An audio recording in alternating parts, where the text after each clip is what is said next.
Hello friends, आज हम बात करने जा रहे हैं राइज एंड ग्रोथ ऑफ खिलजीज़ के बारे में। तो अगर खिलजीज़ की हम बात करें तो ये कौन थे, कहाँ से आए थे इसकी बात की जाए तो ये जो है कहा जाता है, मतलब डिफरेंट वैसे तो व्यू हैं कि कुछ हिस्टोरियंस मानते हैं ये तुर्क से थे, कुछ मानते हैं नहीं ये तुर्क नहीं थे, ये मतलब अफ़गानिस्तान में रहते थे और तुर्क से ये मतलब बिल्कुल अलग हो गए थे। चंगेज़ खान का जो था वो इन पे इन्फ्लुएंस अब था नहीं, पहले तुर्क थे लेकिन अब तुर्क नहीं थे, अब ये इनका खुद का एक ट्राइब था जिसको कि खिलजी कहते हैं और जो कि अफ़गानिस्तान में रहते थे। अब बात की जाए कि भाई 1290 में ऐसा क्या हुआ कि इन्होंने जो है अटैक किया। तो 1290 में जब केकुबाद रूल करता रहा था, तो जो नोबल है जिसका नाम है जलालुद्दीन खिलजी, उसने केकुबाद पे अटैक किया बन के जो मतलब सक्सेसर्स थे उन पे, और उनको हटाया और ख़ुद वहाँ पे रूल इस्टेब्लिश किया। उनको हटाया क्यों? क्योंकि जलालुद्दीन खिलजी को लगता था कि ये इतने एफिशिएंट रूलर नहीं है। और खिलजी रूलर्स की अगर हम बात करें तो सबसे पहले जो दो हैं वो इम्पॉर्टेंट हैं, पूछे जा सकते हैं। एक तो जलालुद्दीन खिलजी और एक the most important Alauddin Khilji. उसके बाद जो हैं वो वीक रूलर्स आए हैं, जैसे शहाबुद्दीन उमर, कुतुबुद्दीन मुबारक और नसीरुद्दीन खुसरो। और इनका जो खिलजी रूलर्स का जो है टाइम पीरियड है वो है 1290 से लेके 1320 तक ही, यानी कि 30 ईयर्स तक ही इनका जो है रूल रहा, जिसमें कि जलालुद्दीन खिलजी का जो रूल है वो 6 ईयर्स रहा, 1290 से 1296। जो रूल मेन इम्पॉर्टेंट रूल है वो अलाउद्दीन खिलजी का है, वो 20 ईयर्स तक रहा, 1296 से 1316 तक। फिर शहाबुद्दीन उमर का 1316 में आया और 1316 में ही चले गए। और कुतुबुद्दीन मुबारक का 4 ईयर्स रहा, 1316 से 1320। और नसीरुद्दीन खुसरो का 1320 में आए और 1320 में ही हटा दिए गए। फिर हम बात करें, अगर हम बात करेंगे दो मेन रूलर्स की, क्योंकि वीक रूलर्स की हम बात नहीं करेंगे क्योंकि उन्हें हटा दिया गया था। फिर उधर गयासुद्दीन तुगलक आ गए थे, जो कि इनके नोबल थे। ये जो हैं वो बलबन के नोबल थे, गयासुद्दीन तुगलक जो हैं वो अलाउद्दीन खिलजी औरों के नोबल थे। और उन्होंने भी इनको इसलिए ही हटाया था कि 1320 में एफिशिएंट रूल नहीं कर पा रहे थे ये, तो इसलिए गयासुद्दीन तुगलक जो कि इनके नोबल थे उन्होंने अटैक किया और उन्होंने रूल इस्टेब्लिश किया अपना। तो बात की जाए अगर जलालुद्दीन खिलजी की, जिनका रूल था 1290 से 1296 के बीच में, तो ये जो हैं इन्होंने एफिशिएंट रूलर्स जो हैं वो इस्टेब्लिश किए। कारा में, दिल्ली वाले रीजन में ये खुद थे। और लेकिन फिर क्या हुआ कि जो इनका जो नोबल था मलिक छज्जू, उसने रिबेल किया 1290 में। लेकिन ये जो है उन्होंने रिबेल को हटाया, और उसको जो है जब पनिशमेंट देने की बारी आई तब उन्होंने पनिशमेंट नहीं दी, उसे छोड़ दिया मलिक छज्जू को। तो ये इनकी काइंडनेस जो है वो काफ़ी फेमस थी। इन्होंने डकैत्स और ठग्स के बीच में भी मतलब काइंडनेस अपनी कायम रखी। सिद्दी मोला का इन्होंने अंत किया। इन्वेजन ओवर रणथंबोर में इन्होंने इन्वेड किया 1290 में। फिर मालवा एंड भिल्सा में 1292 में इन्होंने इन्वेड किया। फिर इनकी जो डेथ है वो 1296 में, जैसे कि सब जानते हैं कि अलाउद्दीन खिलजी जब साउथ से आया था झोना लूट के, तो उन्होंने ये गए थे उनसे मिलने जब देवगिरी का वो जो है सोना लूट के आया था। तो ये गए थे वो कारा और वाले एरिया में। गवर्नर जो है था अलाउद्दीन खिलजी, तो ये उससे मिलने गए थे। काफ़ी उन्हें मना किया था कि भाई अलाउद्दीन खिलजी का जो है वो इतना अच्छा नेचर नहीं है, आप समझो इस बात को, आप मत जाओ उधर।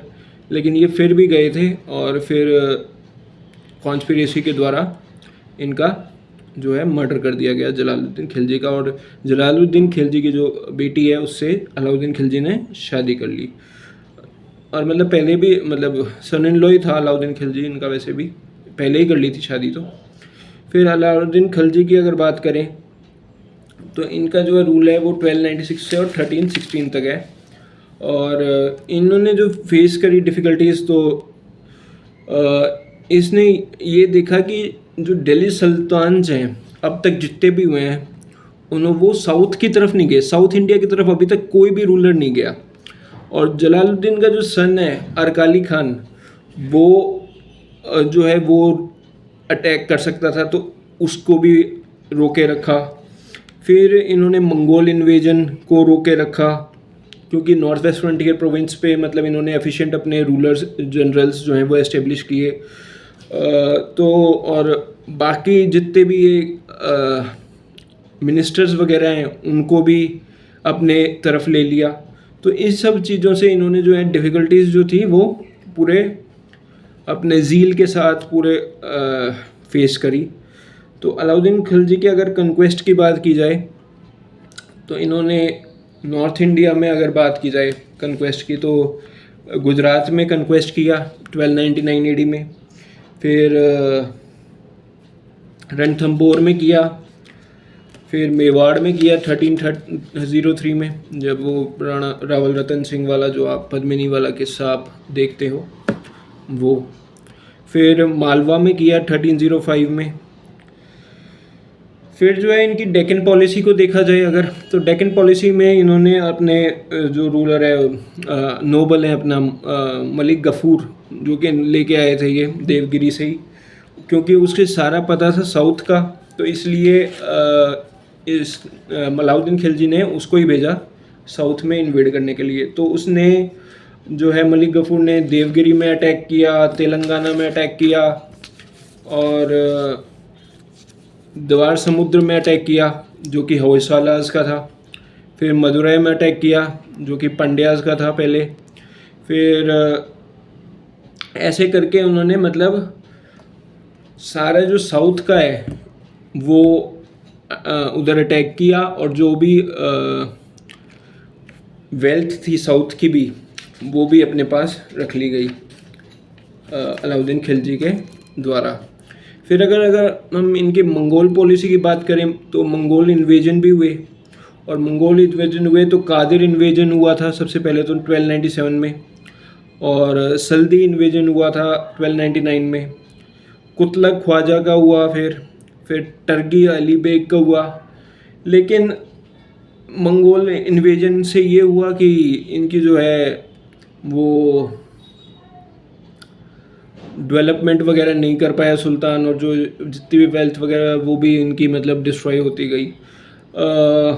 इनको बचा क्यों नहीं पाया, क्योंकि इनकी जो है वो रात में होती थी और एकदम से ही आते थे मंगोल, और फिर अटैक करके और फिर सब चले जाते थे।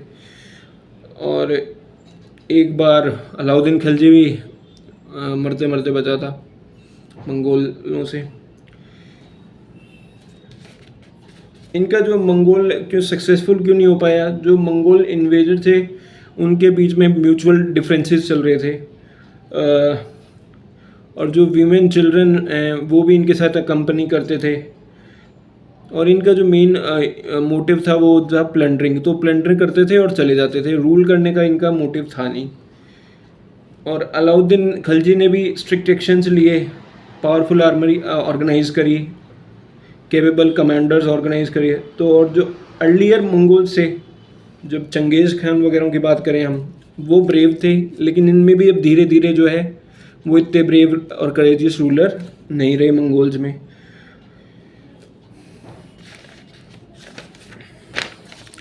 फिर अगर अलाउद्दीन खिलजी की बात की जाए एडमिनिस्ट्रेशन की, क्योंकि अलाउद्दीन खिलजी का क्या है कि वो अपनी एडमिनिस्ट्रेशन के लिए ज़्यादा जाना जाता है as comparative to his conquest over the region. तो इसकी बात की जाए तो अलाउद्दीन खिलजी ने भी एस्टेब्लिश किया कि भाई कंसेप्ट ऑफ किंगशिप जो कि बलबन ने स्टार्ट किया था वो इसने भी कंटिन्यू किया कि भाई राजा को कैसे रखना चाहिए दरबार में, और सबको अपनी बात माननी चाहिए। राजा एक है और बाकी सब अलग अलग हैं। जो जलालुद्दीन खिलजी था वो ये मानता था कि भाई मैं भी एक तरह का नोबल ही हूँ आपकी तरह, वो ऐसा बिहेव करता था। और इसके उलट ही उसके उलट ही बिल्कुल ही वो था अलाउद्दीन खिलजी। तो ये मानता था कि राइट एंड पावर होनी बिल्कुल सुल्तान की जो है वो अलग है। फिर central cabinet and high officials के लिए अलग इनकी जगह थी, जैसे कि दीवान वजारत जो है वो प्राइम मिनिस्टर जो होता था उसको दी जाती थी, दीवान अरस जो है वो वार मिनिस्टर को दी जाती थी, दीवान इंशा जो है वो रॉयल कॉरेस्पॉन्डेंस को दी जाती थी, फिर ट्रेजरी ऑफ सीक्रेट्स वगैरह को। दीवान रसालत जो है वो फॉरेन मिनिस्टर्स को दी जाती थी जगह। काजी उल कज़त की बात की जाए वो चीफ जस्टिस परफॉर्म करता था ड्यूटी। मीर अरीज़ जो है वो जो पीपल हैं वो पिटिशंस अपनी जो है सेंड करते थे इसके द्वारा टू सुल्तान। फिर दीवान अशरफ जो है वो अकाउंटेंट जनरल था। फिर मुस्तफ़ी वो जो है वो ऑडिटर जनरल था। फिर बख्शे फ़ौज जो है वो पेमेंट ऑफ द फोर्सेस की भाई पेमेंट करनी है फोर्सेस को, तो उन वो करता था ये बख्शे फ़ौज। फिर अमीर कोही जो है वो एग्रीकल्चर मिनिस्टर था। फिर दीवान रियासत जो है वो ट्रेड अफेयर्स वगैरह को डील करता था। शानी मंडी जो है लॉ एंड ऑर्डर वगैरह को मेंटेन करना, थेफ्ट वगैरह ना हो, रॉबरी ना हो, उसको देखना, वो काम था इनका। फिर कोतवाल जो है वो ये देखता था कि भाई peace and law and order maintain है कि नहीं रीजन में। तो ये तो है सेंट्रल एडमिनिस्ट्रेशन। फिर इसने प्रोविंशियल और लोकल एडमिनिस्ट्रेशन भी लगा रखी थी, तो उनके भी मतलब फिर सीधा यही काम थे कि लॉ एंड ऑर्डर मेंटेन रखना और ट्रेजरी वगैरह देखना सूबे की। फिर एडमिनिस्ट्रेशन ऑफ जस्टिस वगैरह और पॉलिटिकल इंटेलिजेंस, पोस्टल सिस्टम था, एस्पियोनेज सिस्टम अच्छा था, लैंड रेवेन्यू सिस्टम जो है वो था। तो मुकदम और चौधरी ये सब देखते थे। इकोनॉमिक रिफॉर्म्स की अगर बात की जाए तो वीट वगैरह उनके इनके जो हैं वो फिक्स कर दिए थे प्राइस। स्टोरेज ऑफ एसेंशियल्स के लिए मतलब कि भाई अनाज जो है वो ख़राब ना हो, इसलिए स्टोरेज वगैरह उनका सिस्टम रख दिया। ट्रांसपोर्टेशन ऑफ नेसेसिटीज़ के ऊपर भी ध्यान दिया जाता था। राशनिंग कर दी थी सिस्टम की। मार्केट के ऊपर पूरा कंट्रोल था। सेपरेट मार्केट फॉर गुड्स के लिए सेपरेट मार्केट थी और बाकी चीज़ों के लिए सेपरेट मार्केट थी। चेंज ऑफ प्राइसेस, बड़े से बड़े ऑफिसर भी प्राइस जो है वो चेंज नहीं कर सकते थे, प्राइस सेम ही रहते थे। सुल्तान की परमिशन मतलब ज़रूरी होती थी उसके लिए। अगर सुल्तान ने कह दिया कि प्राइस चेंज कर दो तो फिर प्राइस चेंज हो जाती थी। फिर कॉस्टली गुड्स जैसे कि डायमंड वगैरह वगैरह वो भी इसमें दीवाने रियासत में हमें देखने को मिलते हैं। हार्श पनिशमेंट दी जाती थी जो भी कोई थेफ्ट वगैरह करता था। तो इन रिफॉर्म्स के कारण जो है वो क्या हुआ, इकोनॉमिक कंडीशन इम्प्रूव हुई, to provide necessities to poor subject. क्यों मतलब ये सारे रिफॉर्म्स किए गए, क्योंकि जो है ज़मींदार जो है, अगर हम बात करें फ्यूडल सिस्टम में क्या हुआ, जब फ्यूडल सिस्टम आया तो ज़मींदार जो है वो तो बैठता था आपका सिटी में, और वो अपने नीचे जो हैं काम करते थे उनको कलेक्ट करने के लिए दे देता था टैक्सेस वगैरह। अब वो टैक्सेस वगैरह कलेक्ट करते थे तो जो है करप्शन वो खुद भी करते थे, फिर आगे वो अगर उसको देते थे ज़मींदार को तो वो भी फिर मतलब जो है जिसको परख थी चीज़ की वो देख नहीं पाता था, क्योंकि परख तो ज़मींदार को थी, वो देख नहीं पाता था सिस्टम सारा। तो ऐसे कर करके इकोनॉमिक जो है वो एग्रीकल्चर वगैरह भी इतना अच्छा नहीं रहा, और जो है ट्रेड कॉमर्स भी इतना अच्छा नहीं रहा।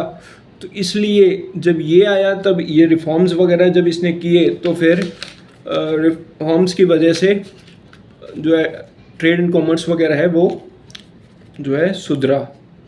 फिर मिलिट्री रिफॉर्म्स भी किए इसने, लार्ज आर्मी रिक्रूट करी, और जागीर्स को जो देते थे जागीरदार बना देते थे वो स्टॉप किया इसने, जागीर्स नहीं देते थे फिर अब ये। और हॉर्सेस वेपन्स जो है वो out of the state expenditure देते थे, मतलब स्टेट का कोई एक्सपेंडिचर नहीं लगता था, आउट ऑफ दैट वो देते थे। स्पाइस का नेटवर्क जो है वो स्ट्रॉन्ग था, जैसे मैंने आपको पहले बताया। फोर्ट्स वगैरह के लिए जो है वो अच्छा रिपेयर वगैरह करिए जो पुराने हो गए थे उनको, और परमानेंट आर्मी जो है वो स्टेशन करी उन फोर्ट्स पे, प्रैक्टिस ऑफ फिक्सेशन राशनिंग वगैरह, और ये सब कुछ जो है ऑर्गेनाइजेशन ऑफ आर्मी का वो पर्सनली देखता था अलाउद्दीन खिलजी, ये सारी चीज़ें। तो इसने काफ़ी सारे सोशल रिफॉर्म्स भी किए, जैसे कि इसने gambling, drinking, prostitution and magic crafts जो है उनको प्रोहिबिट किया, बैन किया। फिर क्योंकि इसको ये डर था कि जब ये अगर गैम्बलिंग वगैरह और या फिर ड्रिंकिंग पे मिलते हैं तो कहीं ये पॉलिसी तो नहीं बना रहे होते कि भाई कॉन्स्पिरेसी तो नहीं कर रहे होते राजा के अगेंस्ट, सुल्तान के अगेंस्ट, मेरे अगेंस्ट। तो इसलिए लोगों का मिलना इसने कम करवा दिया, क्योंकि लोग मिलते थे सोशल एविल्स मतलब कह लो या जो भी उस पर। तो इन्होंने कन्फिस्केशन ऑफ जागीर करी, सप्रेशन ऑफ नोबिलिटी की अगर बात करें, उसमें कैसे नोबिलिटी को इन्होंने डिक्रीज़ किया और राजा की पावर को कैसे इंक्रीज़ किया उस पर बात की जाए तो जागीर सबसे पहले तो इन्होंने कन्फिस्केट करी। सेकंड, इन्होंने ड्रिंकिंग बैन करी, सोशल मिलना जुलना लोगों का कम किया, और मार्शल रिलेशंस जो आपस में नोबल्स कर लेते थे इंटरमैरी, वो बैन किया। एस्पोनेज का है जो डिपार्टमेंट, वो एस्टेब्लिश किया इन्होंने ताकि मिलती रहे खबर इन्हें कि क्या चल रहा है नोबल्स के बीच में बातें। तो as a military general, as a skill diplomat वगैरह और pattern of art and literature ये थे। इनकी जो है शेख निज़ामुद्दीन, शेख रुकमुद्दीन, काजी मुखद्दीन, तारिक अल्लाइश, अक्शा अडोर his court, scholars like Amir Hasan Dehlvi, ये सब इनकी जो है कोर्ट में रहते थे। और जो है फेमस उस टाइम के जिन्होंने 6 या 7 राजाओं का देखा, वो इनकी कोर्ट में थे। इनका नाम आई थिंक शायद, 1 minute, give me a second.